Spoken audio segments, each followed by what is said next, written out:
Let he who is without sin cast the first stone. Alright? Let he who is without sin cast the first stone. Welcome to SoFlo TV again, everybody. It's your host with the most. Watch this. I did a video recently about a brother that was deported from England to Jamaica at the age of 20 years old. 20 years old. I'm going to talk about that right now because I believe that that brother deserves a second chance, but apparently his own people being nastiness. So, we are so used to thinking of Jesus as a divinity whom we accept or reject on the basis of faith that we are apt to miss a far more relevant detail, that he was an extraordinary, acute philosopher whose rules on human conduct maintain a deep and ongoing applicability. One of the most salient of his lessons comes in chapter 8 of the Gospel of St. John. Jesus had recently come down from Galilee to Jerusalem riding like Lone Ranger when some Pharisees, members of a sect, focused on precise adherence to the Jewish tradition and law.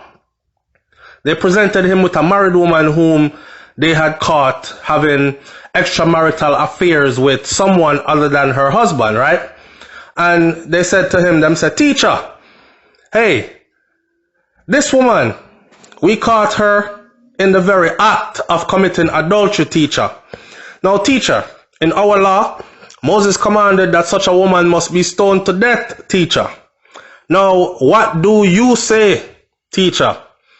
Jesus now is being edged into a trap, So, will he say that it is completely fine to have an affair? In other words, to condone something that one society regards as sexually very wrong? Or will the mild-mannered preacher of love and forgiveness turn out to be just as strict about legal matters as the Jewish authorities he himself liked to criticize? In other words, then, you think Jesus is going to say, kill her, stone her to death, nasty, adultery is wrong, thou shalt not, and quote, thou shalt not? Or is Jesus going to say, yo, there's room for forgiveness for everybody? So, Jesus makes a death move. Hear Jesus now. He doesn't categorically deny the mob the right to stone the woman to death, But he adds one apparently small, but in practice, an epic moment. They can kill and destroy her till their hearts are content, but only if, that's what Jesus said. They can kill and destroy her till their hearts are content, but only if they can be absolutely sure that they have first satisfied one crucial criteria. That crucial criteria is if they have never done any wrongs themselves. Watch this. Importantly, by this, Jesus doesn't mean that if they have never slept around outside of their own marriage like the woman, He means that if they have never done anything wrong at all, whatsoever, across any areas and lines in their lives. Only absolute moral purity grants us the right to be vicious, high-handed, and unsparing towards transgressors. You hear that? Only absolute moral purity grants us the right to be this way towards transgressors. So, an important principle of ethics is being introduced here now. So, we are to be counted as properly innocent, not when we are blameless in this or that area, but when we have done nothing wrong whatsoever, ever, at any point and in any context. If we have slipped up in any field or category, even one very far removed from the crime at hand, then we are duty bound to stretch our powers of empathy, to strive to identify with the wrongdoer, and to show them an advanced degree of mercy and charity. We may not have committed that particular crime, just like this brother. We may not have jumped in a car and speed down the street because we were in fear that the police was coming after us and we didn't have driver's license and insurance and we was just trying to get away. We may not have done that particular crime, but we are implicated in sin more generally, and therefore we must forgive. So Jesus responds to the Pharisees now with what has become immortal words, words that have lived on forever. Let him who is without sin cast the first stone. The mob that was there, ready to stone the adulterous woman to death, understanding the rebuke in the message, the phrase that Jesus just said, let he who is without sin cast the first stone. Guess what they did? They put down their projectiles, which is their stones and everything else they was going to fling, them buckle and them piece of pipe and whatever, and they left the terrified woman to be spared. The real target of this story, though, is a perennial problem in the human soul. Self-righteousness. Self-righteousness is a degenerate outgrowth of something otherwise extremely valuable. A desire to be in the right. The problem is that being in the right in some area has a faithful tendency to lead us to see ourselves as morally blameless across our entire lives, and therefore encourages a particular mean-spiritedness and inhumanity towards those who transgress in situations where we have been good. You see that? So it's just like the brother now, because we have never jumped in a car and done what he did. I did the video and in the comment section, yes, deport him. He should have been deported a long time ago. You have Jamaicans that actually come on there and says, oh, I'm so ashamed to be Jamaican because he was living in the UK and look at what he did. Deport his ass so he doesn't embarrass us anymore and all these other kind of things. You know what I'm saying? So it is in those contexts that I say these words to you. Our impeccable position on, say, the economy or, say, poverty or the right way to run a household can give us grounds for viewing ourselves as morally blameless in and of ourselves, a stance from where extraordinary cruelty can follow. Jesus' point is that the surest way to be kind is not to take pride in never having done a particular species of wrong. It lies in seeing that inevitably we too have been foolish and cruel at some other moment, and in using that knowledge to foster compassion towards those whom it lies in our powers to stone, don't bother stone them. A world in which we keep our own wrongs firmly in mind becomes paradoxically and properly virtuous and human place. Alright? I'm going to tell you something, by the way. In my mind, Jesus is a black man here. Some people say Jesus never existed. I don't buy that. I think Jesus came and I think he did walk the earth and all that. And I do think that he was a black man, Christ. You see me? So, with that said now, this brother, some of the comments over here just baffled me to death. Like, for instance, shout out to some people who tune in to Soulflow TV on a regular basis. Like I said, I think this brother deserves a second chance. He was 20 years old when he got into a vehicle that he had a learner's permit and not a regular driver's license, meaning there are stipulations. For instance, in the United States of America, if you jump in a vehicle and you have a learner's permit, then the law requires that you have someone who is of legal age with a full driver's license in the passenger seat while you drive. I don't know if that's the case in London, England, or in England, but in this case, he was in possession of only a learner's permit. He didn't have any insurance on the vehicle, but he had bought a vehicle anyways. You know, him there in England, I live good enough. He wasn't a charge to the system. He never got upon the dole. He was not on welfare. His father is a business owner and he was working at his father's business establishment and earning an income through his father's business establishment enough to be able to buy him his own new ride at 20 years old. Right? So him young and him get presumptuous, but him jump in the car and he decide, yo, me I gotta take the car for a spin. Cause, you know, anxiety a kill him and him want to spin it round the block one time. On doing so, he ran into the bobbies, he ran into the police, and he got scared. He took off and he started driving.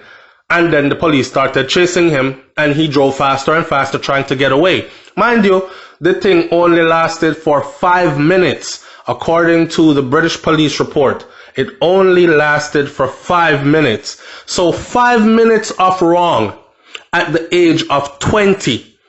Why should we sit back and say, punish him for the rest of his life? Or hit him with a punishment so severe that it will mess up or derail the rest of his life? Or stop him from advancing or hinder his advancement for the rest of his life? You know what I'm saying? I don't think that's fair. This brother didn't get no chance for retribution. He didn't get no chance to look back and see what he did wrong. Now, mind you, he got hit with 14 months in prison for this. And 8 months in, they came, knocked on his prison cell, called his name, and said, hey, come with us. We are UK Border Patrol Immigration, blah, blah, blah, and you're being deported to Jamaica. And he was shocked because he thought he was going to do his time, get out, look back at his mistakes, and say, damn, okay, I won't ever do that again. He never got a chance to say, okay, I won't ever do that again. Now, enough people in the comment section say stuff like this. He could have killed somebody. That was a very dangerous act. Like one person, Kwako, said 3 days ago, the UK didn't make him possible for deportation. He did that to himself. I have a cousin that was killed by a reckless driver over 20 years ago. My aunt and uncle have never recovered, and their only son never produced an heir. He died at 21, a few days before his 22nd birthday. All right. So you see, there is some kind of invested deep feelings there, so, because they're thinking, yeah, a fast driver who was trying to outrun cops or whatever killed one of my family members, and my auntie and my uncle never got over it. And I don't like those kind of people. I understand that. Could he have harmed someone? Yes, he could have. He was going up to 115 miles per hour through residential areas. They even said he drove over people's gardens, right? Could he have harmed someone? Yes, he could have. Did he harm someone is the real question, and the answer is no. So even though he did an act that people could have been hurt, for instance, if I fire a gun, right, outside, bow, on my front lawn, and I fire a gun, police come. They're going to charge me for discharging a weapon in a public space, right? They don't charge me for murder because I didn't murder someone. They're not going to charge me for manslaughter or killing of a human being, because although I could have, had there been anyone around, I did not. You understand? So it's the same thing that I applied to this case. Him speed down the place, it lasted 5 minutes, he stopped. Although he could have hurt someone, he did not. So I don't think he should be punished as if he did. You know what I'm saying? So with that in mind now, somebody else says, okay, complete stupidity on his part. Hopefully your encouraging response reaches him in a good light. Now, there were people on this video that was saying, Soflo, stop rejoice over the youth. Bad happenings are, I don't know where they found that I was rejoicing. I am my brother's keeper. In this event, I truly do believe that this brother here, should have gotten a chance. Should have gotten a chance to redeem himself, but he never got one. And now he is sitting in Jamaica. and he's outside of the UK. He's unemployed, whereas he was functionally employed and making good living. And probably the worst that would have came out of that was he would have inherited his father's business. You know what I'm saying? All that comes to an halt now.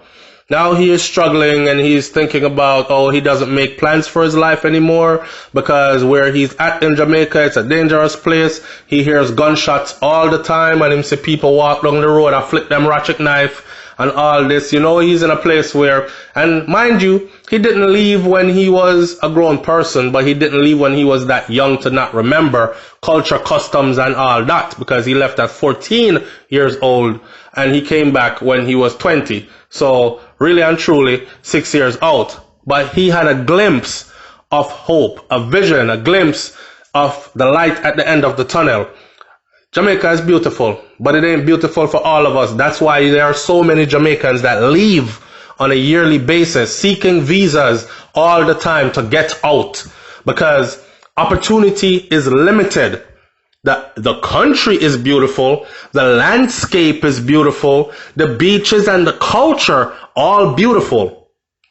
But when you dead and you can't make good of any opportunity and things are just trickling in for you and you have to go and hold it, then it comes a time when you want to go to someplace else where opportunity is in abundance, like say the UK or the US or Canada, and make good of yourself. And he did. He got that opportunity.